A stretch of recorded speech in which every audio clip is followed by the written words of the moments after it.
Jelani Cobb interview. Take one, marker.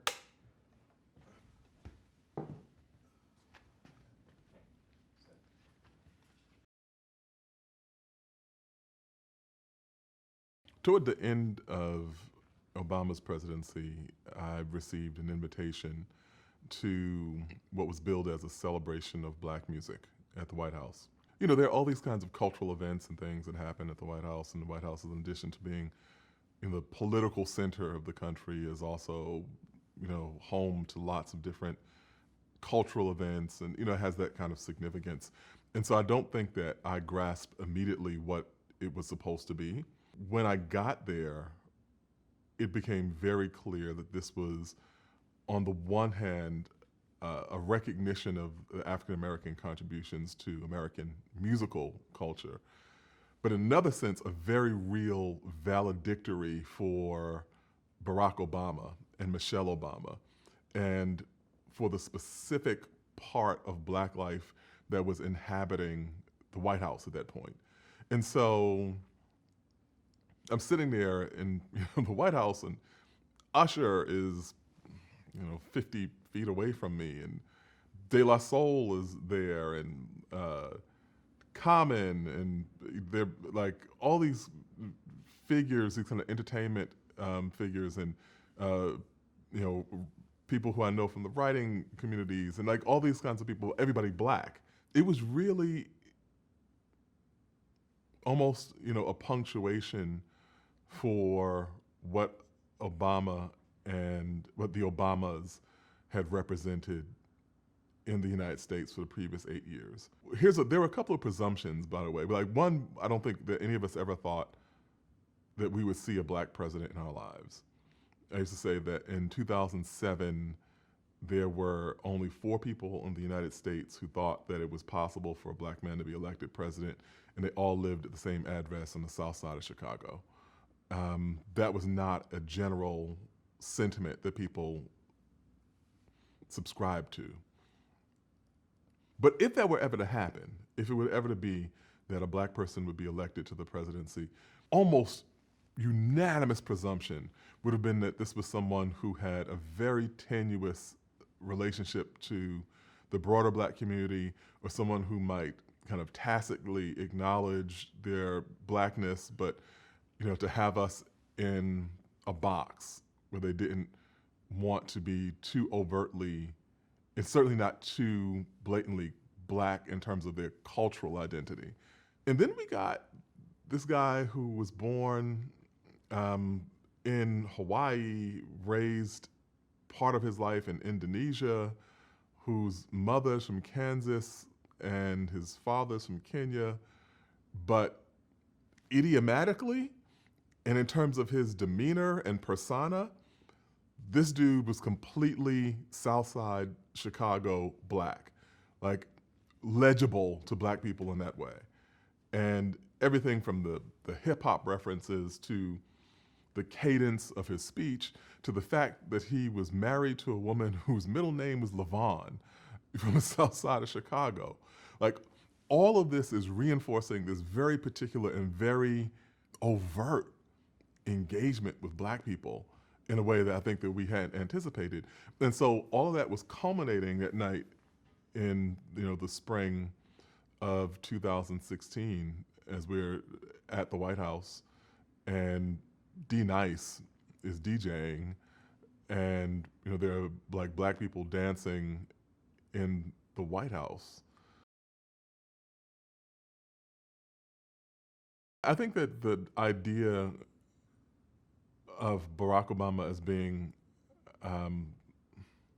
this person who just almost inevitably was going to be vested with the weight of black people's claim on American society, from everything that's been denied to us, starting with the right to even exist as free people, to the civic rights of voting and employment and these kinds of things, and that seeing him as the embodiment, not the sole embodiment, but a very large embodiment of the struggle to overcome those things. That's what people understood Barack Obama to be, and African Americans, and not solely African Americans, but certainly African Americans understood him to be that. And at the same time, people, if you have any kind of cognizance of how American history has typically worked, you understand that black progress has typically gone hand in hand with white enmity, at least from a certain portion of white Americans. If they understand their status in society, not in absolute terms, like how well am I doing, but in relative terms, how well am I doing in relation to what black people are doing. And so that progress was going to be seen as threatening. Maybe it was a couple of weeks out from the election in 2008. I was talking with a good friend of mine, Eric Easter, who was one of the aides for Jesse Jackson's presidential run in 1988. So he and I were talking about the differences between the 1988 campaign and the 1988 Jesse Jackson campaign and Barack Obama's campaign in 2008. And he said something to me that was very ominous, but also true, which is that it was apparent by that point that Barack Obama had a very viable chance of becoming the president of the United States. And there's this euphoria that is surrounding that possibility. And Eric said to me, "You do know that there's going to be hell to pay for this, right?" And I was quiet for a minute, and then I said, "Yeah, I know." And then he said, "And you do know that the Voting Rights Act is gone." And I said, "Yeah, you're probably right." And in a bigger sense, that groundswell, a wave of what people euphemistically referred to as populism, because in calling it populism, it was possible to avoid the more onerous aspects of what it really was, which was a kind of revanchist retrenchment of whiteness in many ways. The seeds of that were born in the Electoral College as those numbers came rolling in favor of Barack Obama in November of 2008. And I remember in 2008, there was this conversation around whether or not people thought that Barack Obama was black enough. And I remember that was a conversation that intellectuals were having. But on the ground, I don't really think that that was a phenomenon. Because I will tell you an interesting story, though. In South Carolina, around the South Carolina primary, as they were organizing, and South Carolina was crucial to the Obama campaign, and especially in the primaries. And they were organizing, and there were kind of African Americans who didn't know that there was a black person running for president.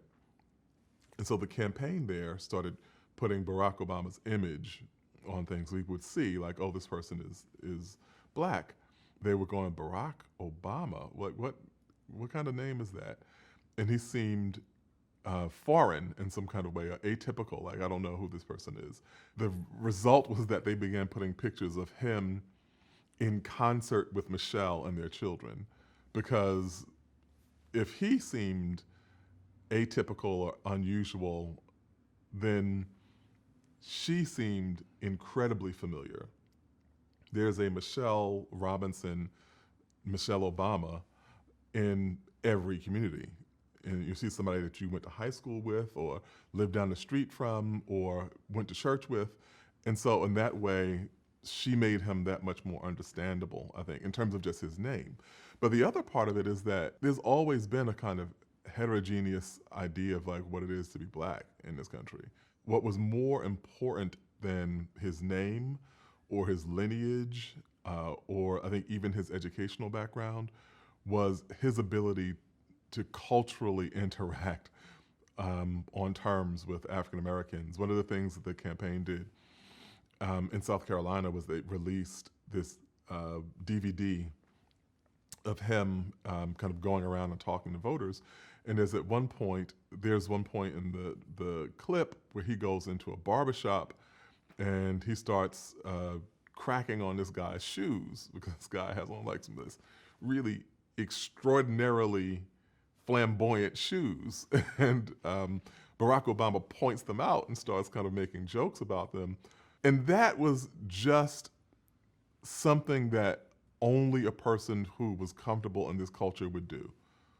And someone who knew like what the kind of principles of interaction, especially in that all male, all black space were. There's a really great moment that expresses Obama's kind of strategic relationship to black identity. And that was in the Democratic National Convention in Denver in 2008.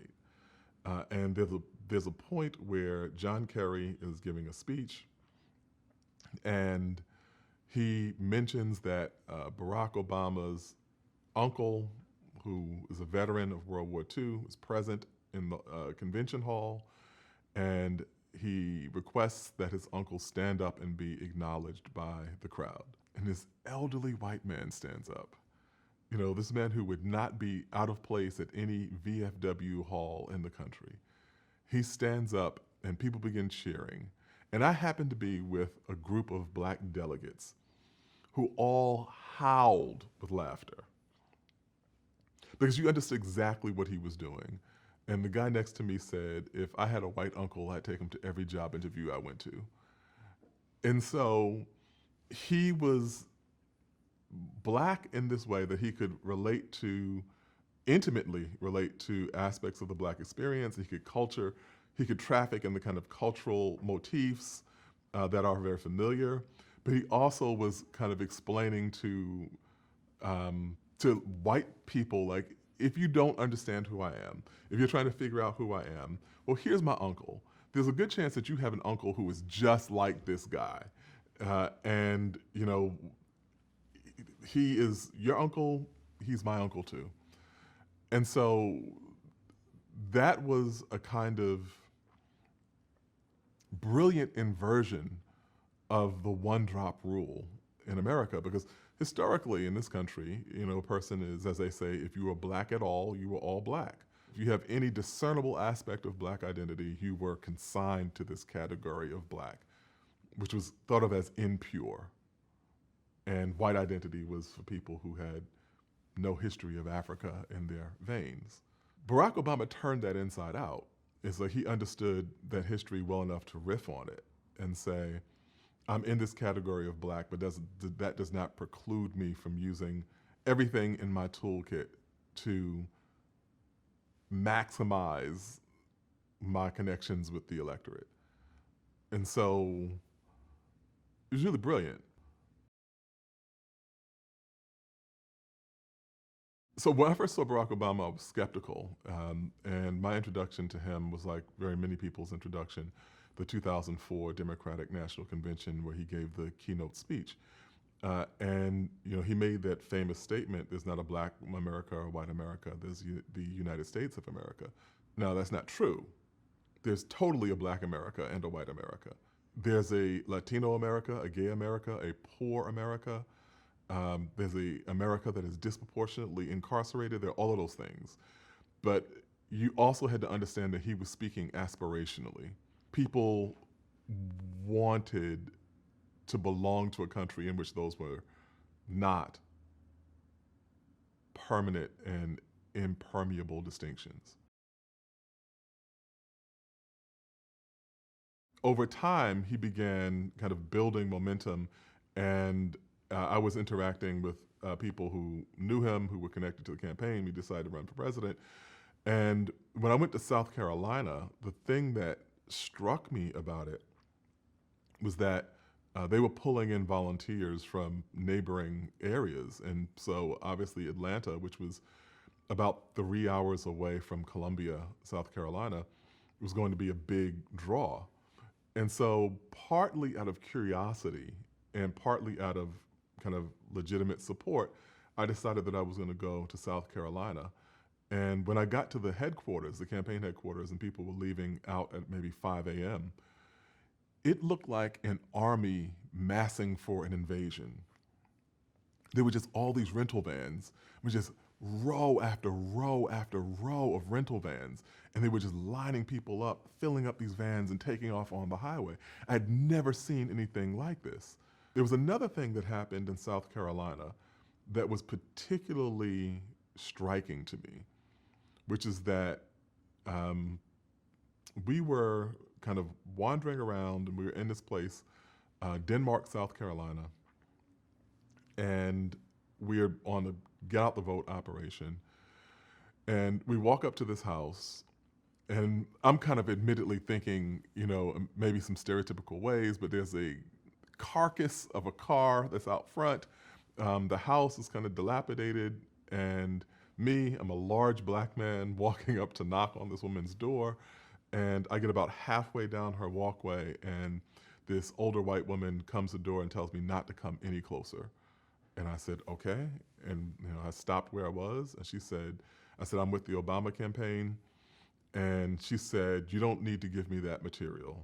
And I said, okay. And I turned around to walk away, and she said, I already know the date and I know the time. I'm going to be right there to vote for Senator Obama. That was not the interaction I was anticipating having in a kind of out-of-the-way town in South Carolina regarding a black presidential candidate. And so that was a really significant moment, I think. So there were these two tracks that were going on in that campaign. And those two tracks were mirrored in the broader conversation that we were having in the country. And one was that there were people who were saying race doesn't matter. That was not true. And that was a political statement. It was something that people needed to think. And at the same time, there was a conversation about how to mitigate the impact of race. And both of those things were happening. And if we know anything about the history of this country, we know that that is not an atypical state of affairs. But in this instance, it's the first viable black presidential candidate. He can't talk about the real warping, distorting effect of race on American democracy, racism on American democracy, because then he'll be seen as like a grievance, bearer of grievances, so-called angry black man, all those kinds of things that won't go over well with the electorate. And at the same time, you have to be aware that there are people who are understanding this in terms that are very racial, very racialized. And so if you have a crowd in South Carolina that's chanting race doesn't matter, it's because people want the day to come when it really doesn't. Most presidents overwhelmingly want to get a second term. That's generally the case. In a bigger sense, it would have been seen as maybe a failed experiment if there had been a black person who climbed this seemingly insurmountable peak to the presidency and then was not able to hold on to it. It's just in terms of history, we view people who have 2 terms as substantial presidencies and people who have 1 term as a fluke. And so you don't want Barack Obama to be like the black guy you dated for a semester in college, like his presidency being the equivalent of that. You want him to actually be able to have a substantial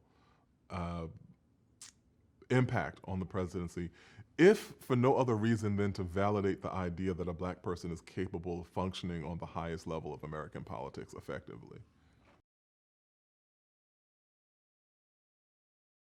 In retrospect, the Shirley Sherrod situation was a harbinger. It was a metaphor for everything that was going to happen in a way that we, of course, couldn't have known at the time. But Breitbart, released a doctored video in which Shirley Sherrod was giving a speech that appeared to disparage white people.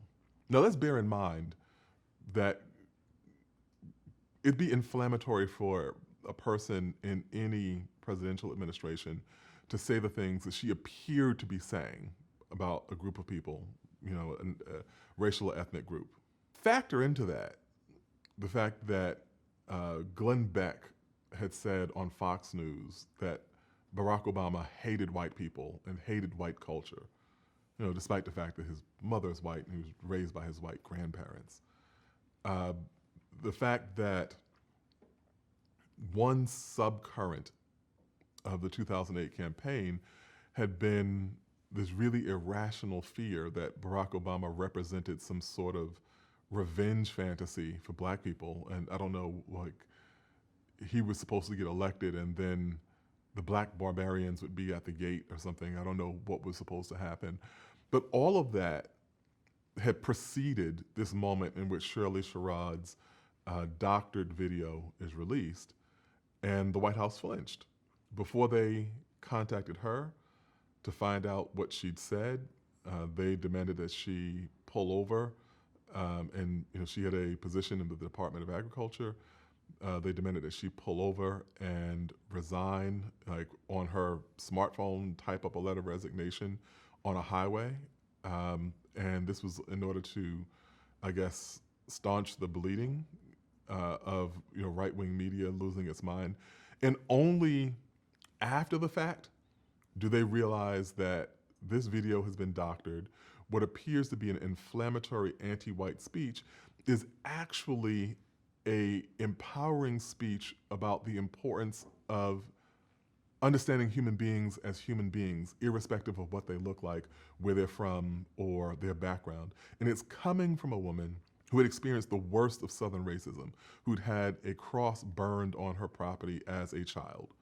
And she's talking about this, and her father dying under circumstances that are like heavily involved with racism. She's saying that she refused to look at white people in the way that she had been looked at by racists. That's what the speech was. And in terms of the learning curve, it just, at that point, it seemed like the learning curve was practically vertical, because with that template in mind, you saw kind of Fox and, kind of later more, Breitbart and the kind of what was then nascent Tea Party movement, and all of these elements that seemed convinced that Barack Obama was fundamentally anti-American and anti-white. I remember thinking, like, this is not good and this is probably going to get worse. The interesting thing about Dreams from My Father is that the first thing that you notice is that he is an amazing writer. And, in the history of the presidency, when people think about great writers, they're people who you would talk about Grant and maybe his memoirs, but really the kind of central figure you talk about is Abraham Lincoln. And of course, this is a comparison that Obama later really embraced wholeheartedly. But to see a potential statesman who had that fluent an ability to express himself in prose was, one, an indicator of his intellect and a kind of keen mind that he possesses. The other thing about it is that Dreams from My Father is a kind of fascinating book in its own right, of the narrative of his circumstances of his birth and the absence of his father in his childhood, and how he has kind of matriculated through life, carrying and processing that absence, what it meant to be a black person and come to understand himself as a black person, even though he's raised by his white mother and his white grandparents, and for most of his life in environments where there are not very many black people at all. In that way, it seems like a kind of unique narrative. It was similar to the narrative that W.E.B. Du Bois had been telling with Souls of Black Folk a century earlier. And Du Bois is this brilliant mind, person of mixed racial ancestry, grows up in an environment where there are very few black people. As a young person, travels to a community in Tennessee for college, in Fisk, where he's introduced to black culture the same way that Obama is when he comes to Columbia He begins to kind of interact with black people who are in Harlem and then later in the South Side of Chicago. Through their interactions in those environments, come to understand themselves as black. And not only understand themselves as black, but then utilize the highly idiosyncratic nature of their privileges as highly educated people on behalf of this community that they're only relatively recently becoming affiliated with. In reading Dreams to my father, I was impressed by his intellect. I was impressed by the grace of his prose and self-expression, but I was also impressed by the way in which he fit into this older tradition that wasn't necessarily visible. Certainly hadn't recognized it before I read the book. There was a kind of another Chicago personality that people saw as maybe a kindred spirit to Obama, and that was Michael Jordan, who was this apparently genial figure, like smiling, gentlemanly, but people who'd played against Jordan said that he was an absolute killer, and that you should never be confused by the outward appearance of congeniality.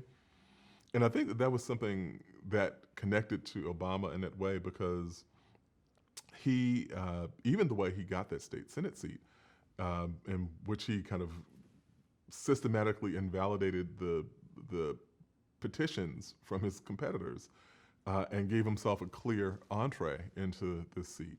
In running against Bobby Rush, that was clearly a miscalculation. There are a couple of things that would suggest that that's not a good idea. One is that Bobby Rush has a really long history of service in that community, dating back to the Black Panther Party, and particularly being a veteran of the repression, federal repression, a veteran of the state and federal repression that the Black Panther Party in Chicago had experienced. Fred Hampton, of course, of the Black Panthers, was famously killed in Chicago. And Bobby Rush represented a lot of that lineage. There's also the power of congressional incumbency, which in the most generic of circumstances is a very difficult force to overcome. Obama was coming from a district in which he wasn't nearly as well known as he was in the Hyde Park community, where he'd been a law professor at the University of Chicago. And so put all that together, and politically it's not the most sound idea to challenge Bobby Rush. Then it becomes disastrous in the face of Bobby Rush already being a figure who has kind of made great sacrifices on behalf of that community, who's mourning the loss of his son, who dies in the midst of this. And so I think Obama himself acknowledged, he was like, one thing that you should never do is challenge Bobby Rush in a primary, and that's about right.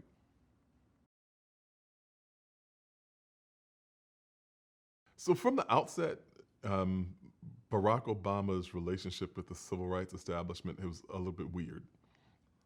There was this arm's length hug that they were trying to give him. And he had gained a lot of attention among regular black folk, but the leadership class of black people seemed to be very ambivalent about him. And one of the most vivid expressions of that is when Jesse Jackson famously said that he wanted to castrate Barack Obama. And he said it kind of offhandedly in a studio. In no circumstance is that a good statement, but for black people in particular, there was a horrific thing for him to say, because it harkened back to lynching.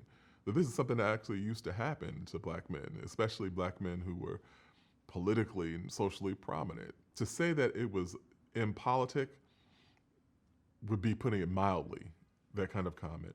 But it also reflected a kind of deeper,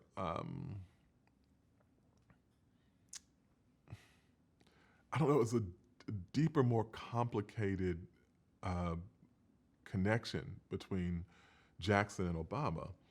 And one of the problems in 2008 was that people were enamored of the idea of this black person possibly becoming president, and they didn't seem to recognize just how indebted Barack Obama's 2008 candidacy was to Jesse Jackson's 1988 candidacy.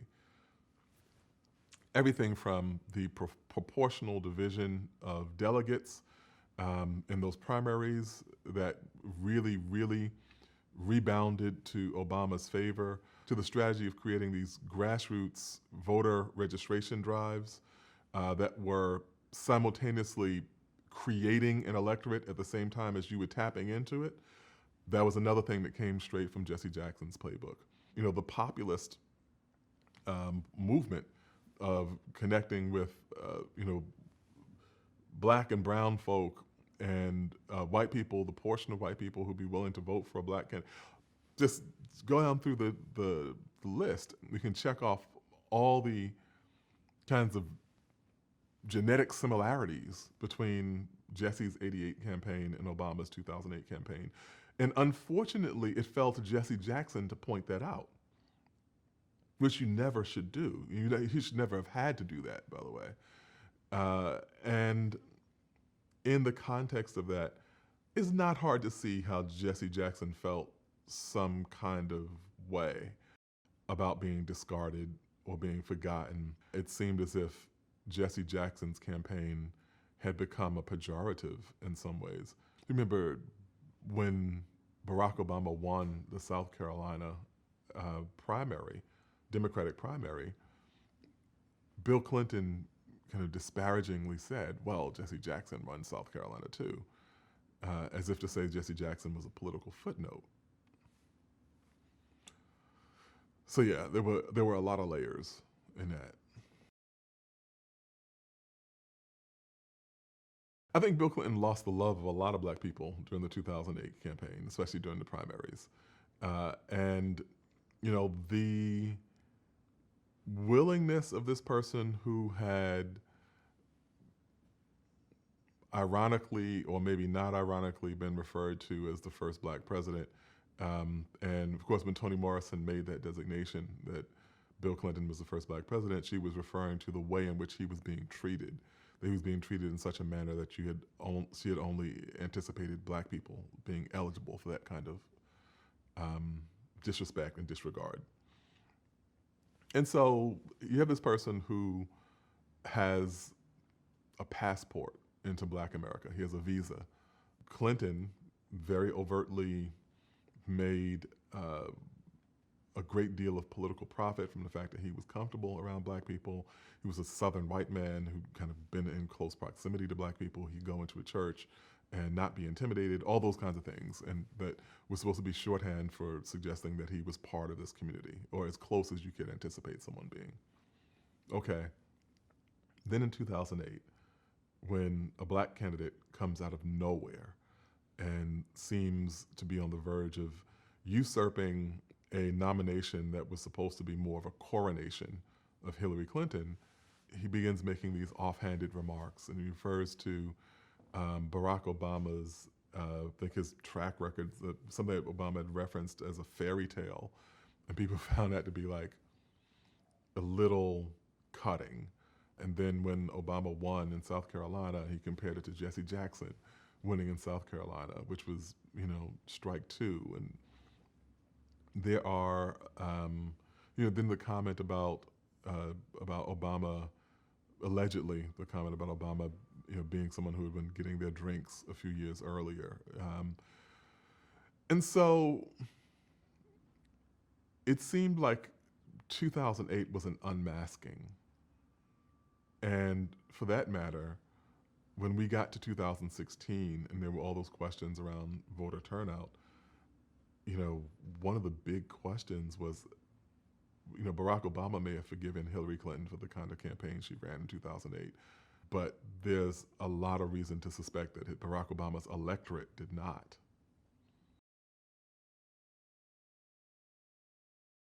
Barack Obama represented a conundrum for a lot of people. And one was the kind of celebratory aspect of a black person achieving this position that was never supposed to have been open to us. And the other part of it was the fact that that position is bound up so intimately with all the baggage and all the complications and all the difficulties of black people's status as demi-citizens of this republic from its outset. What do you do when there's a black person who's the face of that? Not to mention when there's a black person who's the face of a whole lot of foreign policy that is indefensible or largely troubling, or there's all these kinds of things the presidency had always represented. You have the history and lineage of the civil rights movement, which made it possible for him to be elected, and then the fact that he has this office, which people have this great deal of ambivalence toward. And so for a lot of the time, there was this kind of nuance that people were trying to seek out. They were trying, especially for African Americans, to find a way to recognize the historic import of this election and at the same time hold that person accountable in a way that you would in any individual. You know, ultimately this was transactional politics. Like what do we get out of this? And I think that Cornel West set out to make sure that he was not co-opted, you know, by Obama, by Obama's charm, by the possibility of access to the Obama administration. I don't think it ended up there because a great deal of what Cornel West began saying seemed to be untenable. He said he was a Rockefeller Republican in blackface. We became very close to trafficking in the kinds of ideas that would have been outrageous and would have been egregiously racist had they come from someone else. And it seemed that this was a matter of personal conflict, not a matter of principled criticism of Barack Obama. And I think one of the things that happened with Cornel West was that he veered into this territory where it went from critiquing Obama to almost insulting the intelligence of people who had decided to support him, and that there was nowhere in between for that. And as a result, his own status began to be effaced in black communities. I can tell you specifically the first time I saw a Barack Obama t-shirt, and that was the night of the Iowa caucuses. And I was living in Atlanta, and there was a watch party that all of the big Democrats in the city were at. I believe Andy Young was there. A number of luminaries from the civil rights era were there. Joseph Lowry was there. And you know, everyone's watching this. And I don't think very many people really thought that he was going to win Iowa. And then all of a sudden he won Iowa. I remember leaving, and there was a white guy wearing a t-shirt that said, "He's black, I'm proud," which I thought was a kind of interesting, amusing embrace of him. And then right after that, I saw a t-shirt that had Martin Luther King and Barack Obama next to each other on the shirt. And then I saw that t-shirt everywhere in the days that followed. I think that mantle of King was certainly a blessing in the sense that people understood that it was another way of reinforcing the idea that Martin Luther King did not die in vain, that this does not happen without him putting his life on the line time and time again, not just in Memphis, but in the years that preceded that. And at the same time, King had a fundamentally different stance toward politics than a president could have. Even you saw that tension when Barack Obama won the Nobel Peace Prize and then turned around and gave a speech about the necessity of using force sometimes, which was a really kind of awkward thing. Martin Luther King had really no other constituency that he had to think about. If you read that speech, the speech that King gave in '64, and that speech that Obama gave when he won the Peace Prize, they're diametrically opposite. King is talking about the philosophical implications of a movement based in love and nonviolence. Obama is talking about the fact that the force of arms, particularly in the Atlantic Alliance, is what saved the world from fascism. He's giving that statement to in Oslo to accept the Nobel Peace Prize. And so it was always this difficult juxtaposition between those two positions. I think Obama's strongest critics on the left and his strongest critics within Black America were very intent upon pointing out the ways in which his legacy as a political person was not in keeping with what Martin Luther King's legacy was as a civil rights activist.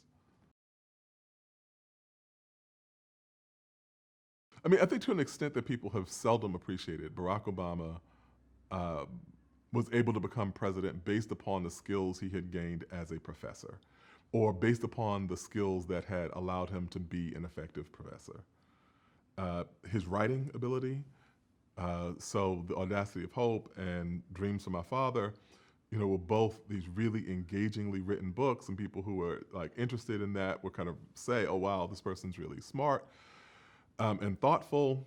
And the other thing that he did, at his best moments, was that they were fundamentally pedagogical, where you were looking at a question, examining the implications of the question, looking at what the traditional solutions to this question have been, how those solutions have fallen short, and what the possible better solution would be.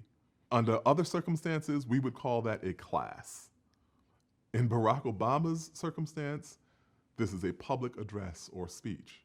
We could kind of walk through the moments in which he did that, but the first time I think he did it that was really effective was when he gave the More Perfect Union speech. He's confronted by Reverend Jeremiah Wright's speeches, which are thought to be inflammatory. In reality, I think that what he said was probably far less inflammatory than had been depicted or people have been led to believe. But media had been taking a hit for saying that they were going too soft on Barack Obama, and that they were having, it was basically love fest, and he hadn't gotten the kind of critical coverage that a presidential candidate needs. And so they go to Jeremiah Wright. Jeremiah Wright, being the kind of personality he is, really doesn't back down, and what you have is the kind of resulting conflagration. People would distance themselves. Certainly there was a long history when you look at the Clintons in particular, for people who become liabilities, and you were cut loose immediately. Or smaller things had ended presidential candidacies. Remember, Edward Muskie, who was kind of congested or choked up or whatever it was. He just spoke in a way that was a little bit off tone. And that was it, the end of his presidency. Or Howard Dean, who just yelled off key, and that was it. His presidency is done. And Barack Obama is really looking at this tsunami of anxiety as a result of his association with Jeremiah Wright. And as opposed to doing any of those things, as opposed to just kind of cutting Jeremiah Wright off immediately, or even kind of saying that it's not possible for me to win, he does exactly what a professor or a teacher would do in that circumstance, which is step into the middle of it and look at it panoramically, and then try to understand it for what it is, and then offer solutions that are rooted in the perspectives of as many people as possible, people who've thought about this question as possible. That's what he did. And it was brilliantly executed. Not only did it save his candidacy, it was an actual valid assessment of how race operated in the United States. There's some things that you could quibble with, but generally speaking, that was a really sound undertaking that he'd given there.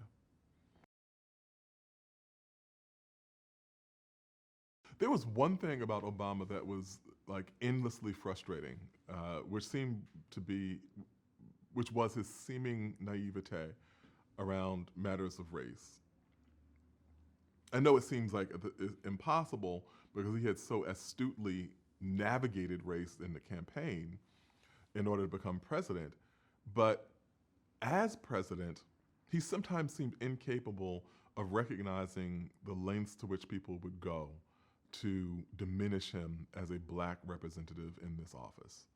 Even like the birther thing, where he had to show his birth certificate to prove that he was eligible to vote in the election that he actually won. That was, I think, a metaphor for the bigger rejection of him, not based on his policies, not based on what it was he wanted to do or his conception of what American priorities should be, but for who he was. And so, like, time and time again, you saw this. Like, he moved aggressively on deportations of people who were in the country illegally, believing that that would allow Republicans to have room to come down somewhere in the middle on immigration reform. But instead, he got nothing. In hopes of negotiating a deal on climate change, was willing to give a kind of favorable position on offshore drilling. That got him nothing in return. The biggest instance of this, I think, was healthcare, where time and time again he's trying to find some sort of middle ground, only to realize that there is no middle ground, and that the Republicans are very much following their electorate. They don't want him to be successful in any way. When Mitch McConnell said that his main objective was to ensure that Barack Obama would be a one-term presidency, people were outraged that this was a misstatement of what should be the priorities of a sitting senator. The problem was that he was reflecting a really significant impulse among a not small number of white people in the United States. That Obama, by virtue of the fact of who he was an illegitimate occupant of the White House. I think it became hard, particularly for African Americans, to see that he didn't seem to get that. There had been a paranoia around Obama, an irrational paranoia around Obama, always a current of it, since he became a viable, figure in national politics. And what his identity did was allow people to run wild with the kind of most feverish conjurings of their conspiratorial minds. So he's from Kenya. He is trying to create death panels that will kill elderly people. Your grandparents are going to be killed by the government. There are people who still believe that he reflects some sort of black vengeance plot in some kind of way. And then, most inscrutably, for legislation that was going to overwhelmingly benefit uninsured white people, one of the right-wing talking points was that the Affordable Care Act was some sort of stealth plan to give black people reparations. Is not shocking that in that circumstance you would see things like Barney Frank being referred to by kind of prominent anti-gay epithet as he's on Capitol Hill, that John Lewis would be referred to by the prominent anti-black epithet as he's on the Hill, that you see these kind of scattered instances of violence, and that people have, certainly at these town hall meetings that congressional figures are having when they go back to their districts or back to their states, that seem to teeter on the brink of bedlam. Like, all of this is happening in direct relationship to this idea of who the president is and what you believe that this president's ultimate agenda is very reminiscent of Reconstruction almost. And we were thinking about this a lot, that in the context of the end of slavery, where there are 600 plus black legislators elected in the South, and they begin creating a infrastructure around public education, only to find, a decade later that very many white people would rather have no education than have education that's being given to them by black legislators. And it was that kind of dynamic with healthcare too, that people were willing to sacrifice their own well-being rather than have to express gratitude to a black president for having delivered healthcare. Hurricane Katrina was, I think, probably central to the narrative that wound up ultimately giving Barack Obama an opportunity to run for president. There's this recalcitrant faith, I think, or recalcitrant hope that it's possible to create, actual equal democracy in this country. And that hope gets battered a lot. And especially for people who have historically been excluded from that democracy. So what do you do when you have the wealthiest nation in the world and at the same time you see hundreds of black people floating in the streets of a major American city? The government alternately saying that it's powerless to intervene in any way that would save these people's lives, and then applauding the efforts of the person who had overseen this cataclysmic loss of life. It's hard to kind of think that we have tolerance for that if those victims are white in America.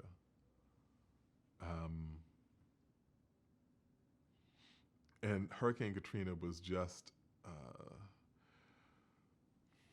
a visual reminder of the disposability of black people's lives in the United States, especially poor people. Even though, this happened in 2005 and, the election wasn't until 3 years later, that was a real benchmark. And I think a lot of people thought of it as like a catastrophe or, a disaster in the context of, every year, every 2 years, we see something very significant that happens as a result of, acts of God, a fire or an earthquake or whatever. But for, I think, a lot of African Americans, Hurricane Katrina was like 9/11 in terms of shaking the foundations of their relationship to this country.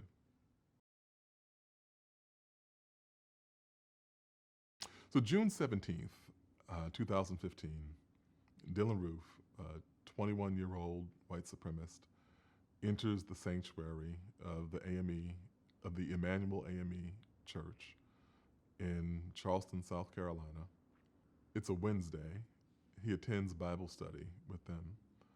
And at the conclusion of Bible study, he draws a .45 caliber Glock and murders 9 people in this church for the sole fact that they were black. In the midst of this shooting spree, he, a young man by the name of Tywanza Sanders, who has already been shot, says to him, "You don't have to do this. We mean you no harm."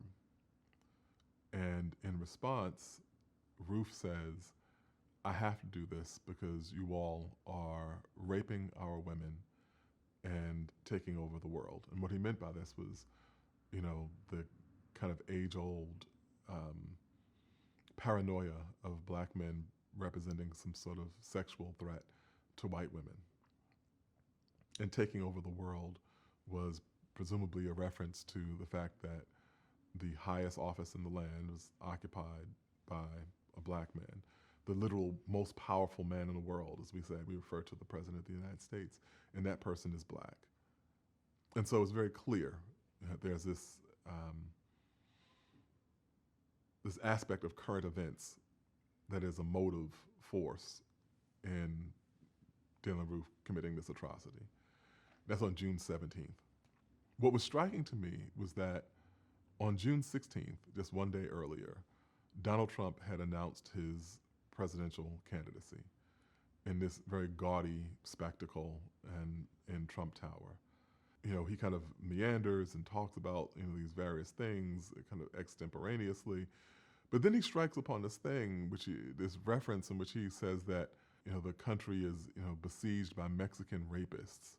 It was twice within 24 hours that we saw that same language being deployed, to very different ends, but both responding to this very common zeitgeist of this fear of men of color posing some threat, presumably to white women. And it wasn't coincidental that those things emerged at the same time that there was a black man occupying the White House.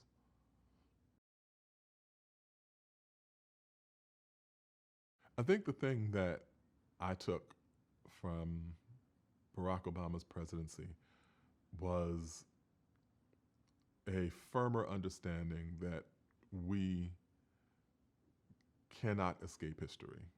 History is an animate force inside us, because what that entire 8-year span really proved to be was kind of